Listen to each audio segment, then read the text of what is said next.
Thank you so much for listening to another episode of CX Chronicles Podcast. I'm your host, Adrian Brady-Cesana. All right, guys, thanks so much for listening to another episode of the CX Chronicles Podcast. I'm your host, Adrian Brady-Cesana. Super pumped today, guys. We have an awesome guest joining us. Dave Rennyson, the president and the CEO of SuccessKPI, is joining us. Dave, say hello to the CX Nation, my friend. Hey, hello. Thank you for having me here today. Really appreciate the invite. Absolutely, Dave. I'm pumped, man. I absolutely loved our first conversation. Just listening and learning to how you've gone about your journey, how you've gone about building Success KPI, even some of the stuff that you were doing before Success KPI that led to what you're doing and the business that you built. I'm pumped, man. Let's just jump right into the show. Before we get into the 4 pillars and the fun stuff, why don't you take a couple minutes just to introduce yourself to the CX Nation, and maybe, Dave, give even pre-Success KPI, maybe a couple of spend a few minutes kind of talking about the stepping stones, which led you to where you are today and which led you to building and getting into the whole business space that you and the awesome team of Success KPI are building in today. Fantastic. Thank you. So I started my career, more in operational roles. Actually ran a bunch of contact centers in some of my earlier, first line and second line management positions in the telecom industry, working for what was formerly Bell Atlantic, now Verizon. But through my career, I've moved into sales. I've been in marketing, operations, product development, all sorts of different roles across different businesses. I eventually kind of moved into the software space, more on the vendor side, providing tools and technology to large enterprise companies.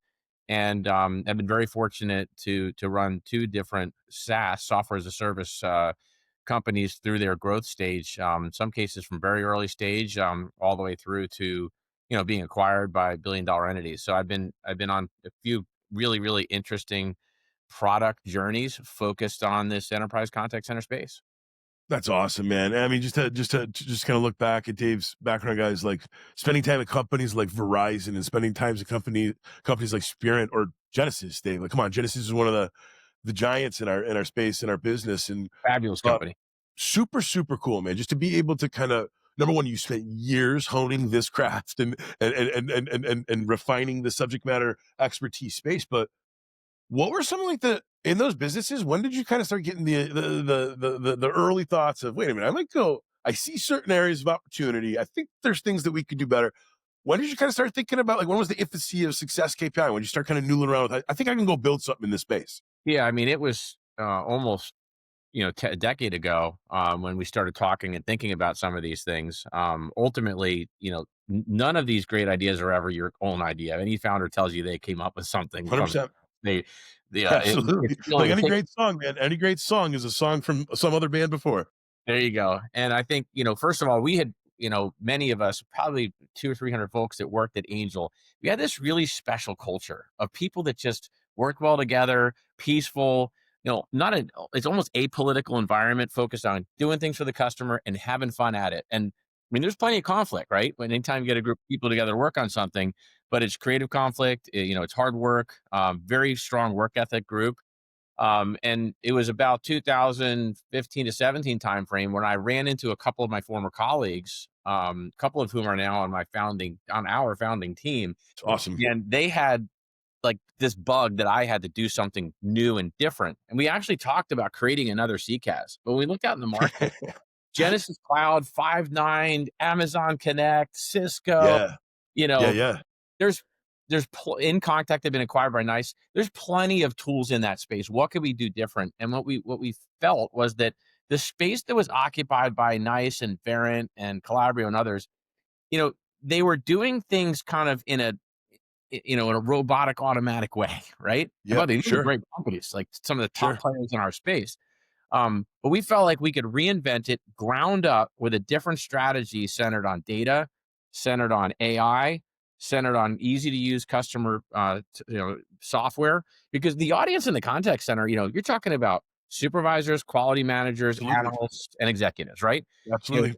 These folks need tools that are easy to use. They've got hundreds and thousands of agents to manage, and it's got to be simple. So we think we could do something different here. And so we set about building this, what I would consider, it's what's called workforce engagement management, but building a platform that unified all the data and tools in that space to help people make contact centers better. So rather than compete with the CCaaS players, we wanted to sit on top of these great new cloud platforms and make customer experience better, help people drive automation and fix problems in the underlying business of whatever they're in, serving their customers at the contact center level. I love that. I mean, and Dave, you're right. Like, so number one, you and your founding team were already you already knew this whole landscape. You already knew what worked, which solutions worked well, which solutions worked well for certain instances, and you guys decided to let's just go build something on top of these. And a couple things, build on top of giants because they were already giants at that point, right, Dave? They were already behemoths at that point. And then the other thing too is like you guys knew that these systems work well, but maybe they don't give the best on-demand insights. Maybe they don't make it easy for those leaders, those contact center leaders, to have CTAs, calls to action, just put up right in front of them every morning or every afternoon or every end of day, whatever your call center, whatever your calling strategy looked like. And it was really about removing some of those obstacles that made it probably clunky at the time to get some of that reporting or to get some of those insights and make it easier and automate it and put it right in front of people. And I think that's number one, really super cool. But number two, that's probably why you guys had immediate success. There was strategy into what you were building upon. There was strategy to the why. Super duper cool, man. Super duper cool. Dave, let's jump into the first pillar, team. Talk about the team. So and go about this however you like. But like, um, what were some of the first players that you knew you needed to bring in the pitch? Just a minute ago, you talked about some of your founding your founding leadership members that helped you build Success KPI. But once you guys had it lay for the land and you knew what you were sort of going to build and how you were going to try to go to market, what were some of the first like roles or what were the first areas of offense, midfield, defense that you knew you needed to put together to start building the initial Success KPI team? Yeah. Well, when you're in that sub $10 million space, the very first thing you need is a product that does something unique and You differentiated, need right? something that works that you can It was sell. product and engineering and technology is all the money went. And, I was fortunate that I was comfortable doing a, mediocre job in marketing, a pretty decent job in sales. I think I'm pretty good at solving customer problems in a very, consultative way, as an independent contributor and also even helping on the delivery because a lot of the stuff we did on the client side was made to be so easy that I could even handle some of the early implementations of Nice. things that we were doing. Yeah.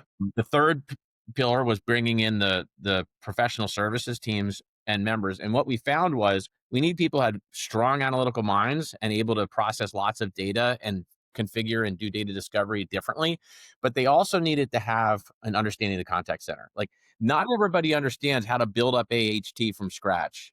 And what we found is even across the CCaaS platforms, they're not necessarily all giving out the correct answer. It may not be wrong, might be a slightly different interpretation, but we've seen a lot of folks that are moving, let's say, from Avaya to Genesis Cloud or from Cisco on-prem to, one of the, Amazon Connect instances.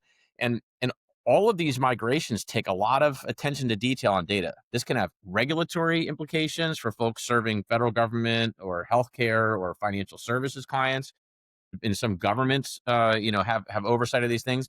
It can also have payment issues, right? The VP of sales or the VP of customer success is paid on these metrics, and if they're not summing or calculating correctly, you're affecting people's income. So you have to get this stuff right. So we needed to have people that were truly intimate with the machinery of how a contact center works. So to some degree, we trained some of these folks. To some degree, we took one skill and added the other. But these two things were needed to make things happen. I'll get to a little bit. We talk about processes about where that's evolving next. The next bit was then to make the sales team more independent. And I brought in players from my past life. In fact, almost, I would say 80% to 90% of the company, the employees either work for me previously or one of the other founders. And there's this fabric and rich community that you get when people have a decade-long relationship with each other. Absolutely. 100%. Yep. Right. And there's also a bit of, in a work from home, we're a fully remote environment around the globe. You need to know people are getting to work and get stuff done. Right. So, most of the folks here, we know their work ethic. They are people that will go above and beyond for customers and for each other to get things done. So we built that out. But yeah, so it went product and technology, then professional services delivery, helping customers succeed with the product, then sales. And kind of where we're now finally coming around to is marketing. We haven't spent a lot of money on marketing. Everything we've done has been due to great partnerships with the CCaaS players, due to word of mouth of folks hearing what we're doing and the things we're doing for different customers. And so now we're starting to build up a marketing engine this year. And we'll actually announce our CMO joining here before the end of December and beginning to build out, marketing in earnest for demand gen programs independent of our partners. That's fantastic. couple bits for our listeners. Dave, go back just for a second to when you say like some of this organic growth and overnight success, right? 10 years overnight success, right? Yeah, I mean, if you think about it, the ideas, maybe 10 years old, but the actual first like fingers on keyboards was 2017. Product Yes, yeah. market fit, first customer 2019. Like it took us a year and a half to get something worthwhile. And then our explosive growth phase, started in 2020. So really only 5 years at it, growing in the market and I an see. I exciting. appreciate that, man, and some of what you were sharing with me last week when you and I were catching up, like listeners, like this is like guys, this is like the thing that people forget is that I was joking obviously with Dave overnight success, but like this stuff takes a while. It takes time, and then even if you're already a subject matter expert and you're an individual with a team of other individuals that knows a space intimately, this stuff still takes time. You still have to figure out. There's the testing, there's the iteration, there's the going to market piece and seeing what the hell does stick. What can we actually convert into dollar bills? Which, guys, that's always going to be the hardest part of any business is figuring out how to crack that code. I love that you're finished on marketing too, by the way, because this is the other thing. How many companies, Dave, do this ass backwards where they don't have any of their shit figured out? Nothing is actually tightened and bolted together. They spend a shit ton of money on marketing early. They sell a bunch of wrong stuff. Churn goes up. Customer satisfaction is low. Employee satisfaction is low. So I love just like the hearing it done well, and then I hate to say it, but guys, like things that are well built things take time to build, and they're done very thoughtfully and strategically. It, And I just think I like that you're calling 100%. that part out, Dave, because like this is the stuff everyone wants to say. Oh, overnight, yeah, right. The stuff takes a long time to even get to the place of where you have that success that you eventually yield. Absolutely. Absolutely. Dave, let's jump into the second pillar of tools. Spend just like a couple minutes kind of talking about as you guys built Success KPI. What maybe and share what you can. I know that every one of our guests has a different ability to talk about this, but what was some of the primary technology that you guys invested in? So said specifically, what CRM, what issue resolution management? Were you guys building your own stuff and using your own technology? What did that early tech stack look like? And then what have your tools and your technology solutions kind of grown in today as the business and as the team has grown at Success KPI? Yep. Great set of questions. And by the way, riffing off of your kind of this iterative approach to making things work, the image I have of both a SaaS company as well as a SaaS product is, when you're building it, it's kind of like the winding of a nautilus shell, right? It starts with one grain of sand, right? And it kind of works its way Yeah. around. And eventually you have this beautiful shape that's complex and intricate. If you section a nautilus shell and look at it, it's amazing how it grows over time, right?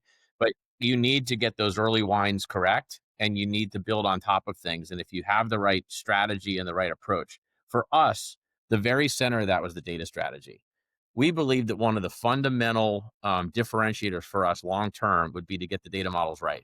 And what I mean by that is there's data from WFM, there's data from quality management, there's data from the agent activity, there's data from the conversations themselves, there's data that happens after in systems like the CRM system or billing systems, depending upon what kind of contact center it is.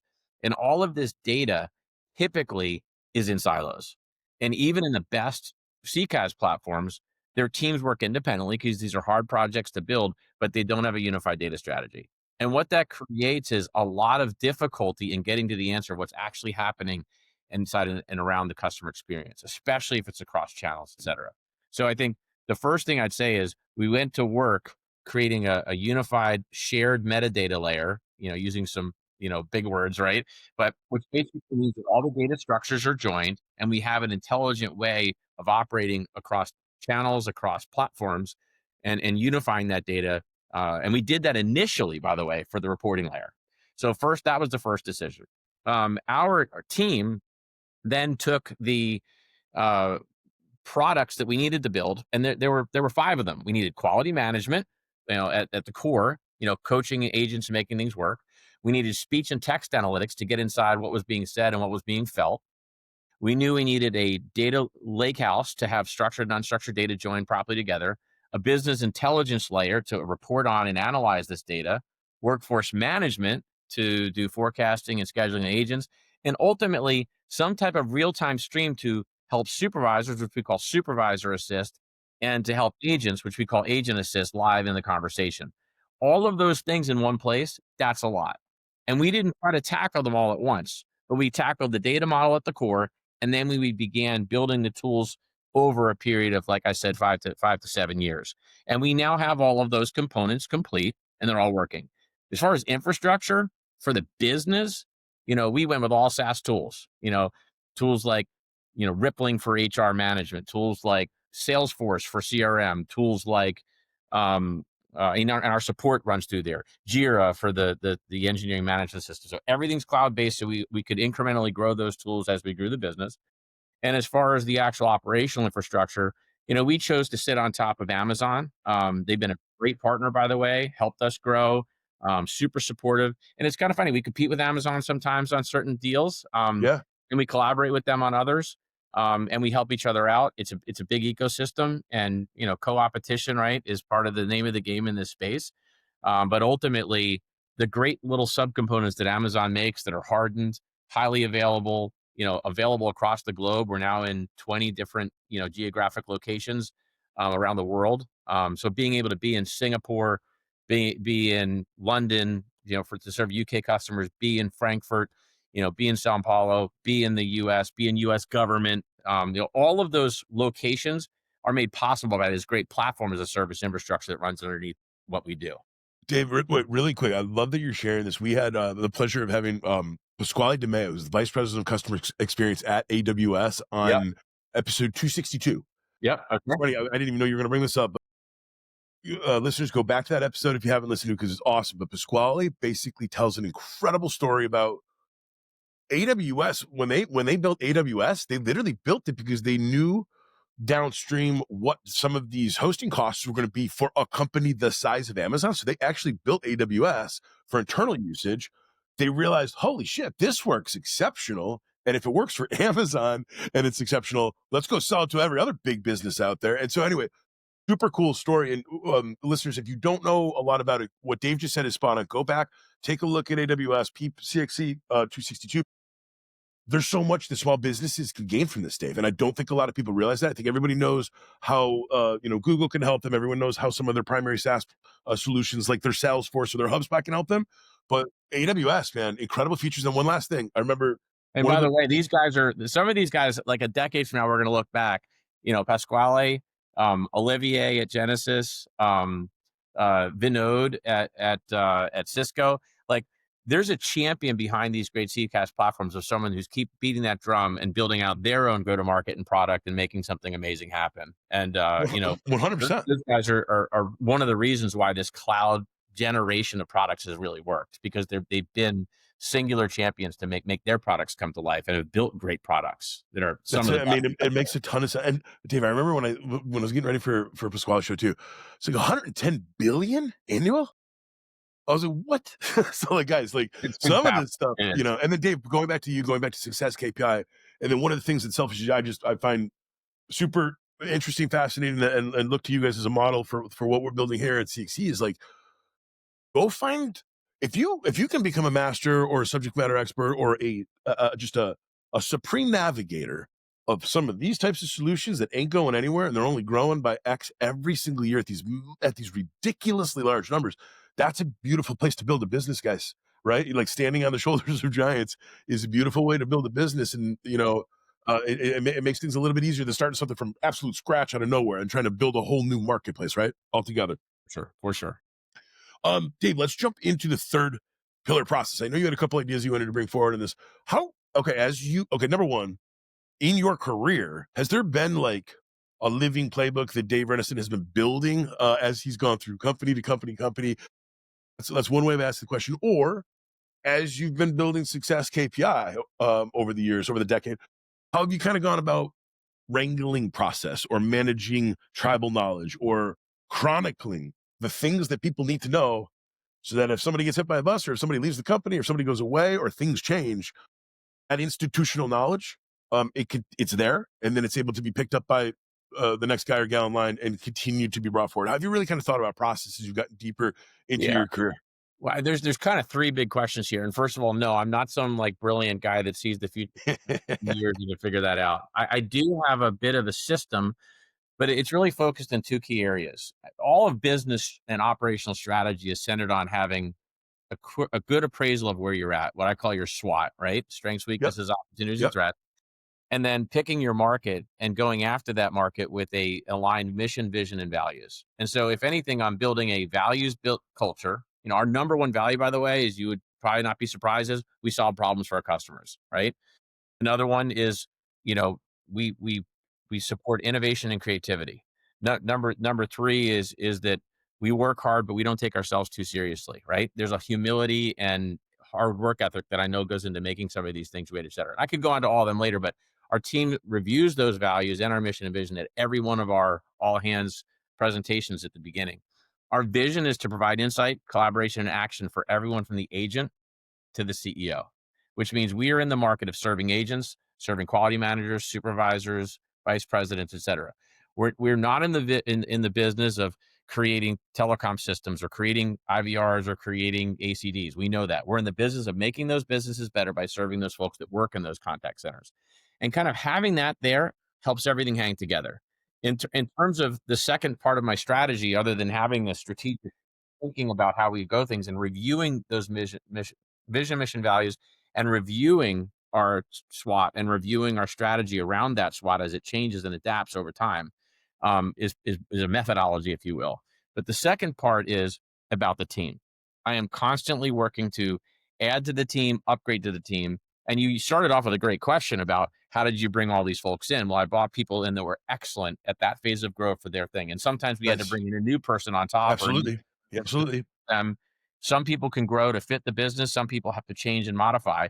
As 100%. an example of what we're doing in marketing and bringing in a CMO, or we brought in a true chief revenue officer last year to the firm that has been is someone that's worked with me at two different companies, and we've got a 20-year track record together, 15-year track record together.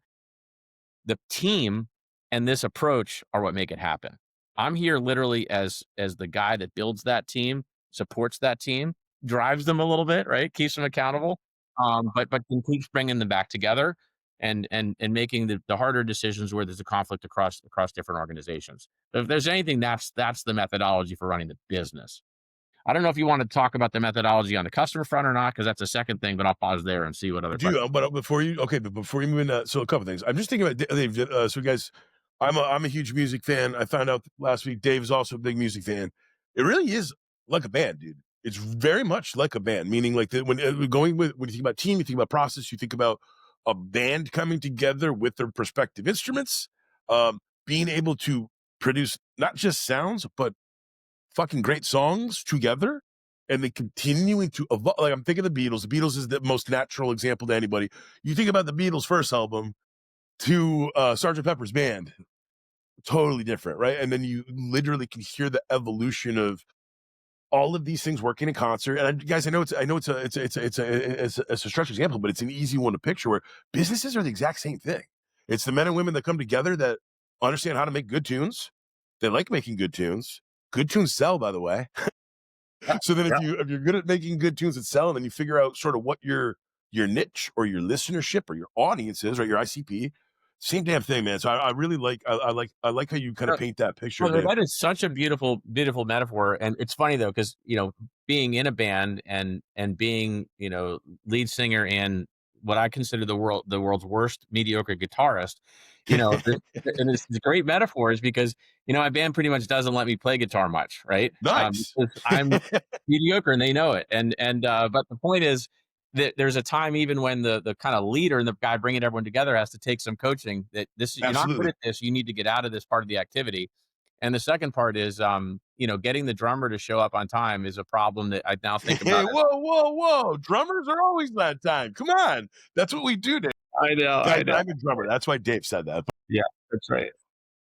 No, but you're right, and then said another way. It's funny. This just came up on a recent episode, but Dave, I just was telling somebody a story of the first time I got 360 feedback, like the first time in my career, my management career, my leadership career, that I got a 360 report. And don't get me wrong, 80% of it was great, 80% of it was exactly what I expected to see in here. But then it was the first time in my career, the 20% of it, I was like, "Whoa! I thought I was good at this stuff. I thought you guys Heart's done I it. ask you every week, what do we need to do more of? What do we need to do? How can I support you? But what do you need me to do? What do you need me to go push them to do up there in the C suite? Like, and it's interesting though. You're right. Like the best businesses, the best bands, the best teams, period. Football, baseball, music, business, all of it's the same. You got Um, that feedback, that candor, that level of letting people know exactly what the hell they're doing excellent and what they're terrible at, what they need to stop doing or change immediately. That's the championship stuff, man. Or that's the platinum album, or those are the businesses that go on to be extremely successful, both fiscally and with their customer and their employee experiences. Absolutely. And in fact, I even in interview questions when I'm talking to folks that I haven't met before, I like to explore what their offline interests are to find out whether they have a team oriented thing like music or sports in their background, or have played at a high level, or even performed at a high level in chess, let's say. It Yeah, yeah, doesn't yeah. matter. It's that they've taken the time to be curious enough to work hard to get something to work for them outside of just school or work, right? What some of the best salespeople I've ever worked with at all the companies I've been at in my 25 years now of doing this wonderful game, typically former athletes. They at least played college ball somewhere, or sorry, whether it was college football, college volleyball, softball, hockey, whatever the hell. It doesn't matter, because you're right. Number one, just perseverance, commitment, dedication, discipline. Those are, like, I hate to say it, man, but it's And always teamwork. action. You don't have And to be that teamwork. smart, guys. You do have to take action every freaking day of the week. So that's the one thing. And then you're right with the creative side. So specifically with some of my best development engineering friends, some of more technical friends, they were doing cool shit when they were kids with like computer camps and like competitive like analytics stuff. For example, I was listening to an episode the other day, Dave. Jesse Zhang, CEO of Decagon, he was like a mathematics champion. And then a guy like that, 15 years later, goes on to build a company like Decagon. So, like, you're right. There's something about another level of interest, the ability to dig in, drill in, master something, like, or set off on the journey of trying to master something, because that's Yeah, 10,000 hours plus, right? But I love that. absolutely. Um, Absolutely.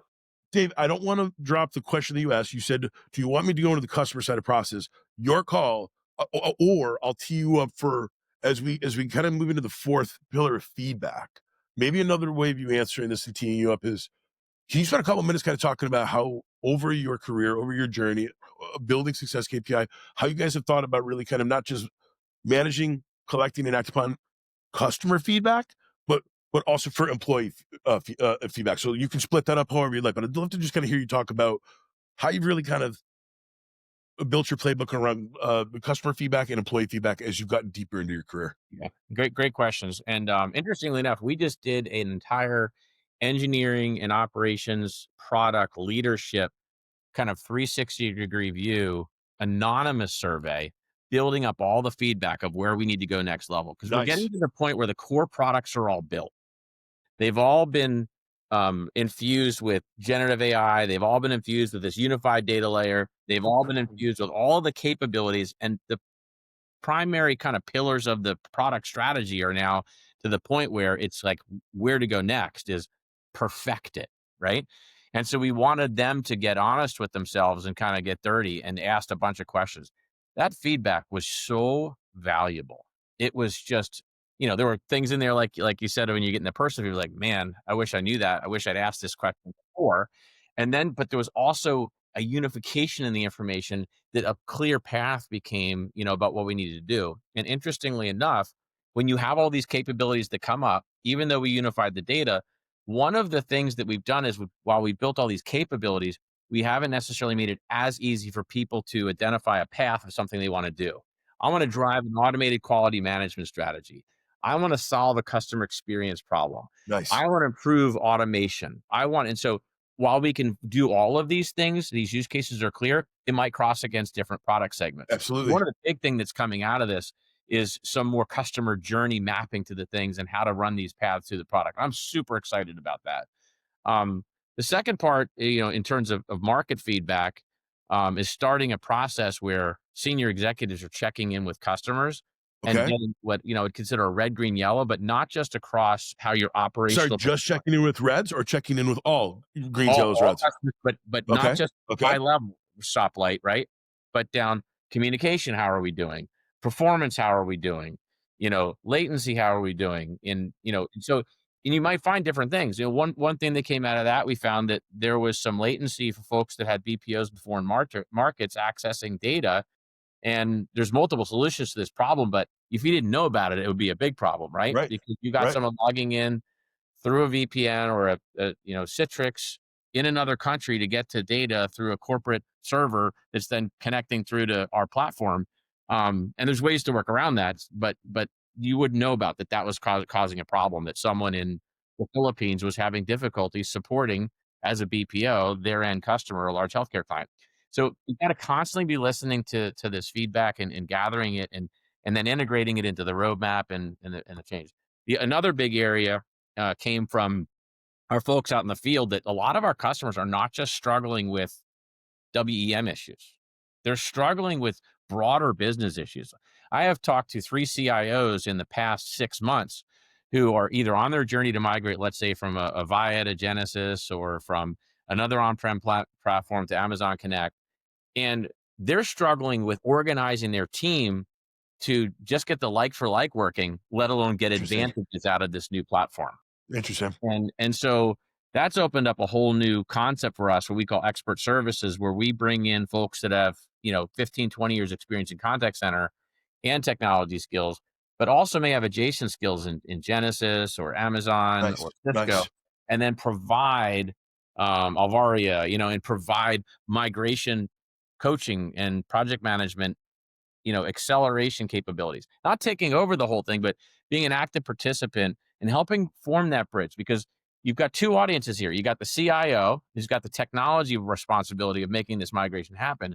But then you've got this whole operations team of the people that do the actual work of managing this contact center and these agents and dealing with customers every day. Both have to be managed to make these migrations work. And so we've helped a number of folks out on that journey. And while it's not like our core business, it may seem like a distraction. It puts us in this position of living up to that value of solving problems for our customers. Absolutely. Absolutely. Dave, I love that, man. And as I was telling you last week, that's a big part of what our team here at CXC does with our clients. It's like it's the navigation or helping to support the migration of where you are to where you want to be. And I got to be honest with you, brother, as we've had the pleasure to work with more and more and more companies across the world, oftentimes the calls to action that are identified and arise, or whatever you guys want to call it, if you're pushing stones, if you're setting OKRs, whatever you're doing for your strategic goal setting, the things that need to be done. So the calls to action, the action items that got to be done, whether they're going to be done by the CEO, whether they're going to be done by, your most junior salesperson, those calls to action, uh, and even for super smart, sophisticated, badass teams, man. What I've kind of learned, and I know you know this from all the companies that you've worked with, Dave, but it's very easy for that insularity to creep in. Let's say when, for example, maybe you're a VP who has spent 8.5 years at a company to get to your VP seat. And now that it doesn't mean nothing against you, nothing's wrong with you, but to have an outside expert who has seen multiple applications, multiple use cases, multiple scenarios, right, around what types of obstacles are common, or what type of CTAs often gone unidentified that are frankly very easy and they're low hanging fruit, and it's easy to get done. It's easy to bang out. It makes everybody feel good. There's money involved in the ROI of every CTA if you know you're doing your math.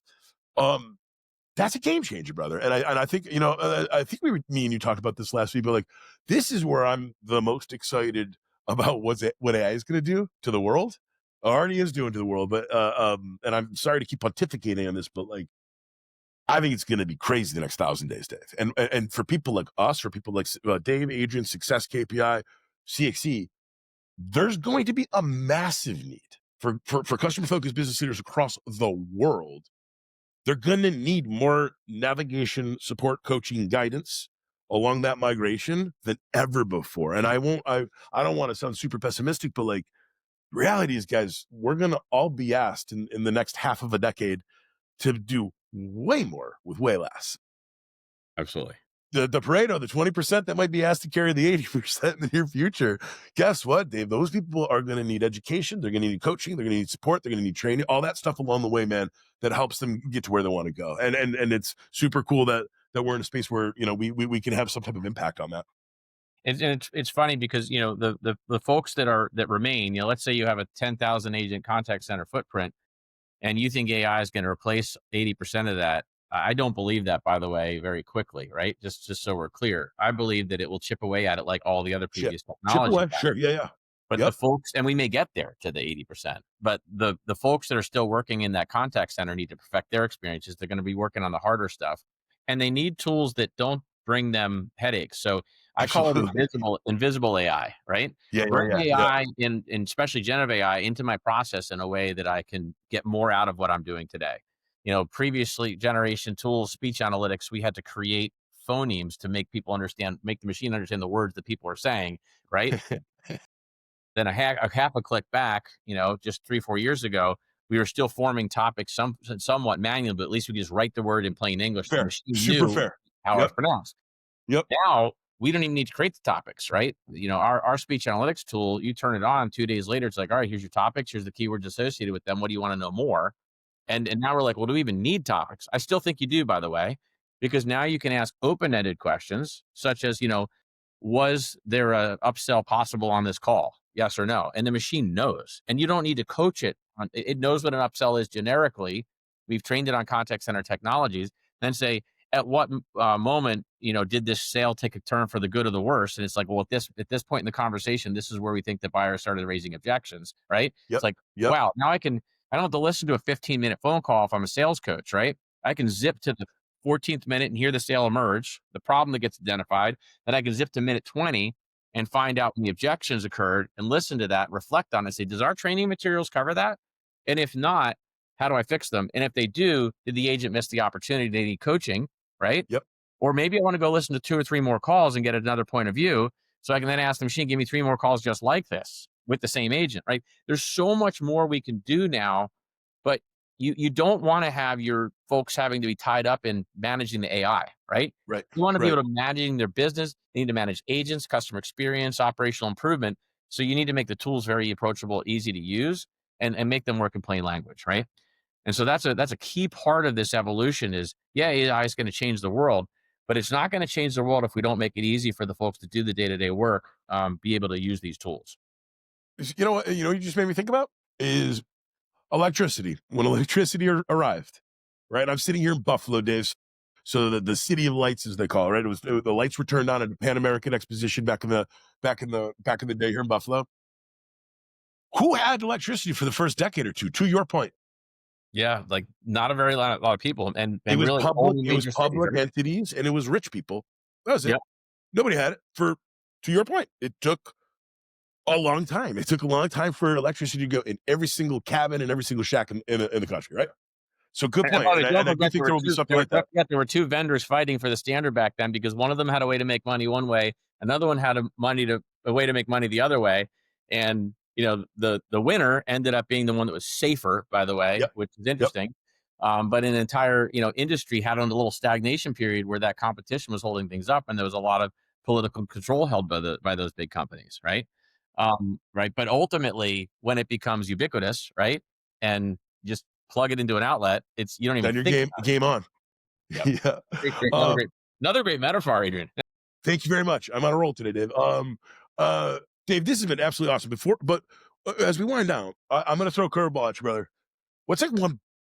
What's one thing that you're What's the one thing that you are the most excited for you and the team at Success KPI as you guys move into the new year? What's the one thing that you were the most excited about for 2026 for the Sure. Success KPI You know, team? I think the first thing I'd say on this is that the data architecture we built, which was built to allow you to do data discovery and to join all these different product levels together in one unified, engagement management lever, um, was very thoughtful.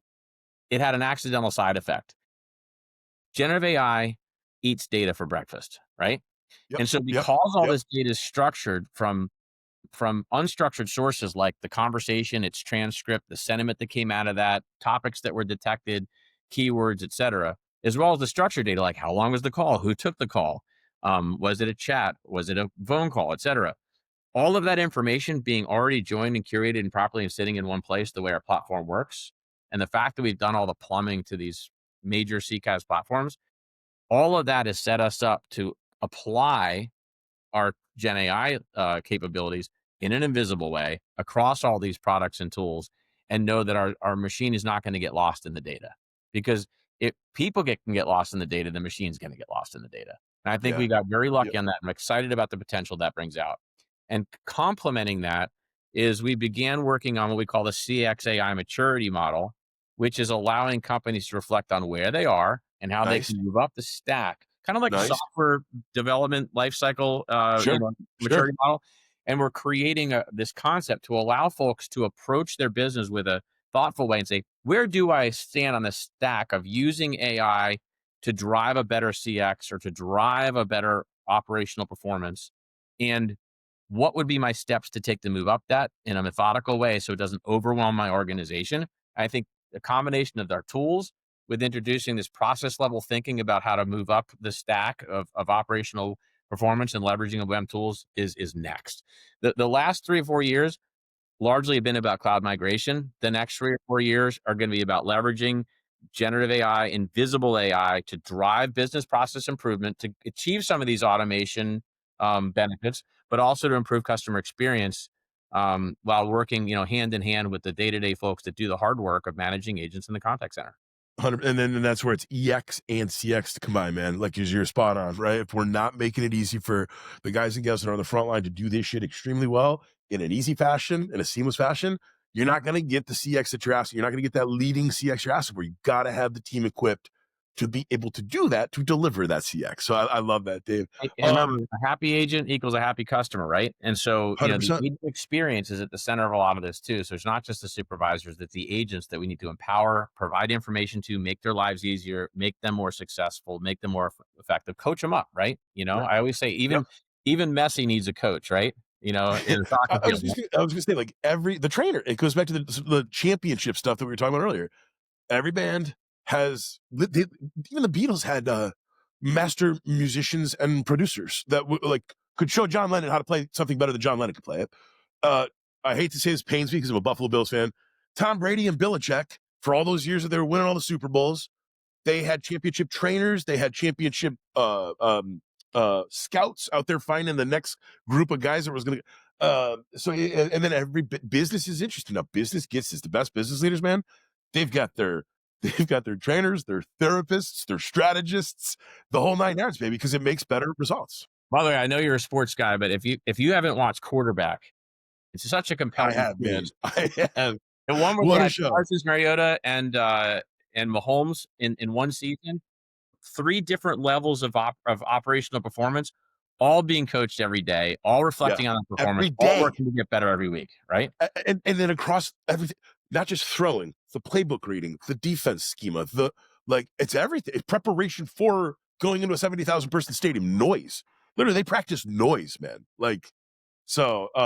Dave, okay, this has been absolutely fantastic, brother. I pumped to, number one, pumped to see what you and the team at Success KPI do moving forward. I can't wait for our next conversation. Before I let you go, where can people that want to learn more about Success KPI, where can they get in touch with you guys, and where can they learn more about Success KPI?